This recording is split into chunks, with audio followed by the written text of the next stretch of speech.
Well, the beach looks inviting, but already we have seen some real tragic moments in the past 24 hours. We've heard about tragedies that happen near the water.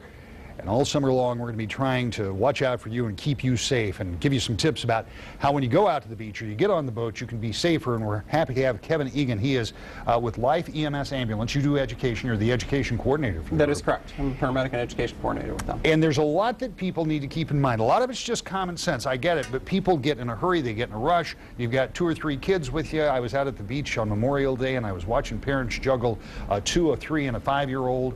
That can be pretty tough. Let's start with boating. What are some of the really quick, smart tips you can do?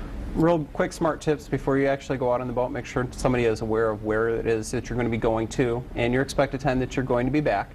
Also make sure that you have flotation devices available for every person that's on the boat is required under Michigan law, that they have personal flotation devices in the event that something happens. And make sure that hopefully you stay within cell phone range, be familiar with where you're going, along with just simply making sure that if something were to happen on the boat, have some kind of a plan already in place as far as if there's a fire or if there's engine failure, something along those lines. You got to think ahead, and if you're on a river, you got to think about the current. If you're in the lake, you got to think about the waves and the rips and all of those things out there.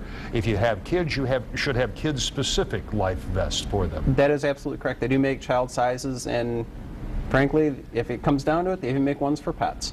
So because a lot of us like to take those with us. That's right, and all of those things are available out there. Let's talk a little bit about going to the beach and general safety. And again, when you think about going to the beach, it's not just you and your family. There are going to be a lot of other folks out there, so there's a lot to keep your eyes on. There definitely is. There's a lot to keep your eyes on, and just being a good member of the community means keeping an eye on other people in addition to yourself and your own. Make sure that you're definitely keeping track of where your kids are at, where they're playing at. If they're actually down by the water and they're younger children, there absolutely should be an adult right down there with them, playing right alongside of them.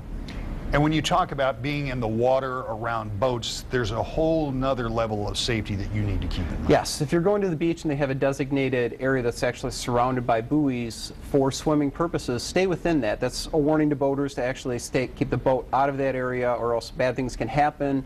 In addition to, those areas are usually a little bit more shallow, and it'll have a little bit better ground. There typically isn't seaweed and those types of things as often that you need to be concerned about and somebody getting tangled up in underneath the water. You made mention about depth of water. It's always important to know how deep the water is, obviously because of your swimming ability, but also if you're going to jump or dive in, you better know what's below the surface. Right? Exactly. We see a lot of calls throughout the summer where people have actually dove into headfirst too shallow of water, and they end up with either head injuries or causing some type of spinal trauma. That once that's occurred, and if it's in the water and it's a severe enough trauma, that becomes a very big crisis very quickly. When you look at all of the things that you folks are called out on in water rescue, are most of them things, and it may be tough to characterize, things where people have just forgotten some of the basic safety tips? Quite often it is. They either forget the basic safety tips, and probably the biggest one they forget is going into water that is beyond their capability, whether it's for swimming or if they're out kayaking. You know, they spend a couple of weekends playing around on a pond and they decide, I'm going to go kayak a rapid somewhere, and nothing but tragedy typically results from that. Yeah, and in Michigan you can find a lot of water you can't handle between the big lakes and the rivers and all of those areas that are not like that pond you're practicing on. Correct. Kevin Egan, thank you very much for being here, and thanks for that advice. Not a problem.